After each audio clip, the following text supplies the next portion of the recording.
Josh, thank you so much for hanging out and just having a conversation, talking about what's happening within crypto. I think everybody knows that you're a huge star. Let's be serious. How many followers do you have on TikTok right now? We're about to cross 600,000. That's a lot. Getting somewhere. Yeah, that's pretty good. So maybe we can talk about what people really want to know, because a lot of times we sit down and we don't get the real question. So let's get deep down into what's happening right now in crypto and what's to come.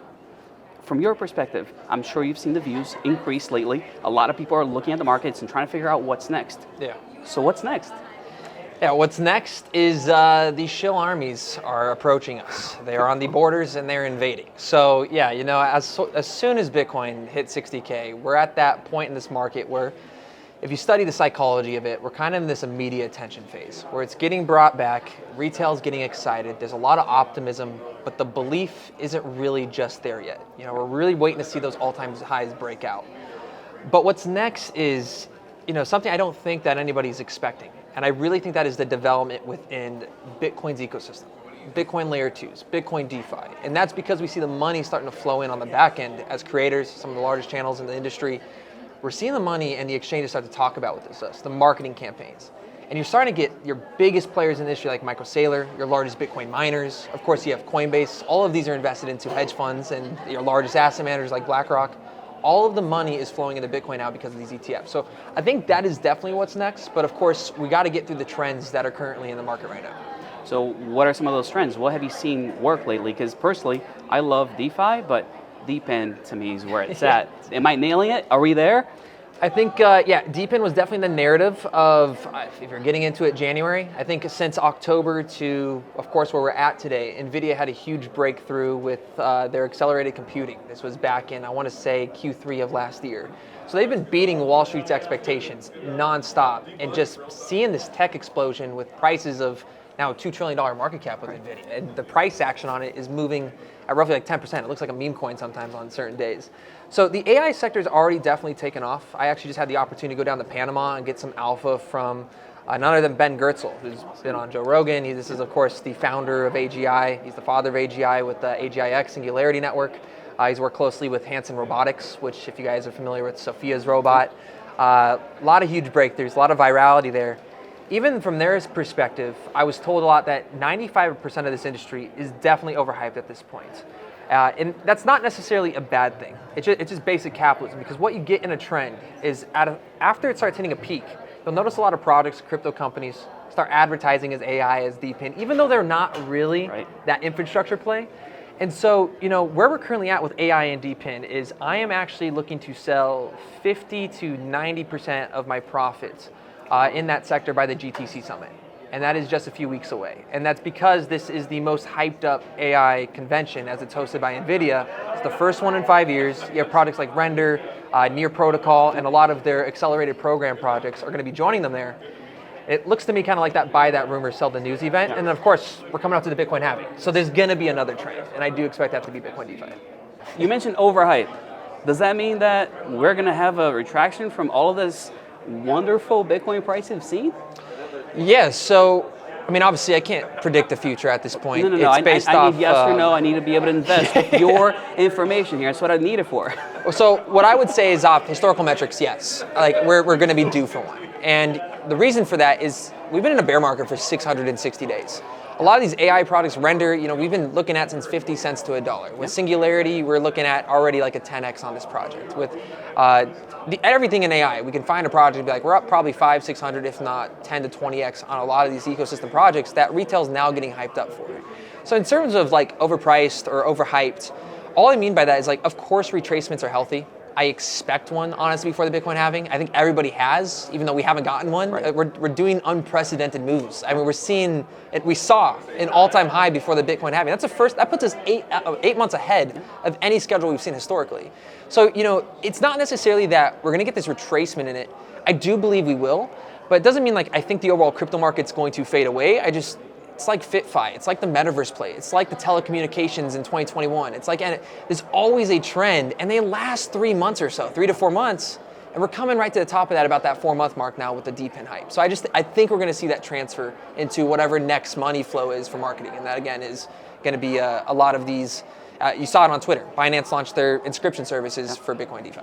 Now, you mentioned L2s. I love Bitcoin, but again, it doesn't do what we want it to do when it comes to DeFi because it's slow, can't transact the way that you normally transact on other chains, you can't put the same type of code that you can on other chains. Yeah. These L2s, are we talking about L2s that are already out, or do you foresee new L2s coming out? Because we already have Base, we have Stacks, we have a lot of things out there already, but people keep, it's by the rumor, sell the news. Are we getting new L2s? We are. Completely new sidechains. I'm talking dozens that I'm already in talks with and that I know are being advised by some of the biggest OGs in Bitcoin history. So, the thing about Bitcoin maximalists is for a long time they've said, we can't have these layer 2s. We don't want these ordinals. We don't like these NFTs or these wizard people. They're weird, right? And the reality is Bitcoin miners are becoming more and more profitable off the transaction volume. So you need this engagement, right? Especially, we're not talking until 2040 with, when of course the last Bitcoin is mined, or 2140. We need these services. And MicroStrategy, Marathon, your largest development companies out there, and Bitcoin miners are starting to invest in these. So they're going to be side chains. You, yes, are going to see L2s. The largest one on there right now is Stacks. They're worth billions. They have a huge upgrade launching, of course, at the same exact time of the Bitcoin halving. You have the founder of Ordinals launching his Runes protocol at the same exact time of the Bitcoin. It's all on the same day, 840,000 block, right? That's your block height. Yep. So that's going to be your Bitcoin halving. 3 massive events that are breakthroughs in the code. So is it going to be slower? Yes. Is there going to be a lot of breakthroughs they need to get through in terms of development code? You have Bitcoin VM coming, 100%. But the reality is, it doesn't matter what my opinion or your opinion is or anybody in the audience. It's going to be, what is Wall Street doing? Where are these hedge funds putting their money? And right now, the asset managers are the largest company in the, largest Bitcoin products in the world. They're putting their money in Bitcoin layer 2s. All right, so let's take a fun divergence from what we're talking about here. You said our opinion doesn't matter too much. You mentioned KOLs at the beginning of this conversation. Yes. Where do we stand as far as people shilling? Let's just put it that way. Yes. I hate the term KOL. I think KOL is like the equivalent of me driving for Uber Eats in 2020, 2021, and then telling the person that's going to hire me that I'm working for a multi 5-star restaurant chef and I'm a personal delivery, whatever it is, you're hyping up your job title. KOL should just be changed to grifter, okay? And this is coming from someone that is an influencer in the industry. And I think the industry overall has a terrible rep. Influencers are doing very immature things because there's no value that they can provide other than entertainment, right? And we're moving to this world that needs that integrity. It needs that honesty again. It needs creators that aren't scared to shield their audience because their audience is going to, fight back at them, call them names and whatever. And that's not because of the audience. It's not the audience's fault. It is the creator's fault. Because every single creator, there was this cartel that was essentially developed over 2021. It was a very few limited large channels. And I'm not blaming each and every creator, but I am blaming the agencies that ran those creators. There is so many loopholes and dark methods in terms of paying for verification. You think a verified influencer is better than everybody out there because they have a blue check mark. Right. Well, you don't know that influencer actually paid someone $10,000 to get that check mark. It's fake. That's grifting, right? And the same thing rolls over into being just honest and having integrity on Twitter or TikTok or YouTube, doesn't matter what platform it is. All these, I see these groups. I manage hundreds and hundreds and hundreds of influencers. I've managed millions and tens and millions of, if not billions of dollars in campaign value at this point. None of these, 95% of them, will disclose that they're actually invested into a project. They're going to say, I'm bullish on this. I believe in this. And the reality is that influencer has a private allocation, a strategic investment, and they're using the communities as exit liquidity. All right, so let's take it up a notch. You said that these people are usually grifters. They're going out, they're just going to find whatever the next pump is and take advantage of it. Yeah. You were pumping on TikTok, and now you're part of Discover Crypto, so you can pump on YouTube. What makes you any better than them? There's not a difference in sense of what we're talking about. It's in sense of how you talk about it. So for example, on Discover on my TikTok, you're never going to see me talking about a project that has a $50,000 market cap, right? I can pull up 400 influencers right now and show you them talking about $50,000 market caps. Or a meme coin that they probably launched, but I don't have their wallet address, right?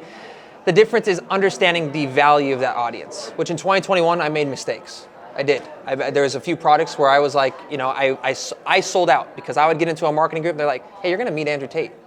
The Tate brothers are back in this. Logan Paul's back in this. And as a young, someone that wants that influence and wants to be in that mainstream, this is what I got to do. and you always end up being just wrecked in the end of this. Yeah. And that's of course 2021. But since then, it's pretty simple. Every single creator out there knows what project they're talking about. If it's a $5 million market cap, if you're putting that on TikTok to a public audience that's not researching it, that is insanely high risk. There needs to be disclaimer after disclaimer after disclaimer. You need to be honest if you hold or not, right? It's really just honesty. If creators just came out and were honest about, hey, I hold $5,000 in this project, here's my wallet address, I just truly believe in this because of A, B, and C, and give you an actual in-depth report and research and disclaim that, yeah, this is high risk, there wouldn't be a problem. The problem is no, they're not doing that, right? They're taking a $50,000 market cap project, which we know is like, you get 100 people to put $100 into it, it's doing a 10x, and they act like they're some financial guru. They're going to pump that thing to the moon, use their community as exit liquidity as soon as it's too big for them to pump, and they move to the next project. So it's not the people's fault. It's not the audience. It's the creators. So what would you say? Yeah. What would you say to people that are looking to create content, that want to join this game? And I mean, it's fun. It can be real fun. So what would you say to people trying to get in and encourage them maybe to do it right? It's a really good question, but it's like you're questioning a capitalistic society, right? So certain regulations and gray areas in the United States are going to be completely different in Dubai, completely different in South America, completely different in Europe, completely different in Japan. And so it's this fine balance of you withholding that integrity, not taking a meme coin project because they're going to pay you $10,000 a month to push their token, and you knowing it's got an issue with it. There's obvious red flags as you're in this industry, right? It's really going to just come down to that person, because if not, it's not just the creators. It's the creators coming together and calling out each other and finally looking up to the agencies and saying, you know what? We know that the agencies are owned by the exchanges. This isn't right. This should be accessible to the public. There should be a fair value system embedded into this. And the reason that it's just not there is because there's people that I don't even know about yet, that I know are higher on that totem pole, that gatekeep that industry. Yeah. So I wish it was simple as saying that we just need to be more honest. I think that's just the beginning of what we need to do. That was really depressing. I appreciate it. Yeah.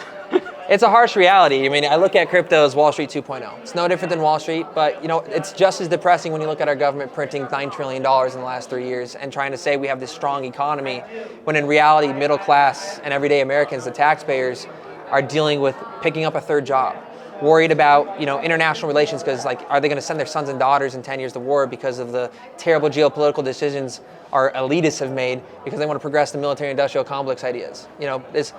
There's a lot of depression in these markets, but there's a lot of amazing value and opportunity, and that I do believe is why you should start paying attention to this industry. It's like, this is the next generation, this is that next era, this is a technological revolution. There's going to be good, there's going to be bad, but there's also going to be an insane amount of good. No, I appreciate it, and I hope to glean a little bit of insight from everything that you share with everybody else. So thank you so much for your time, and I'll see you on TikTok. Sounds good. Thank you.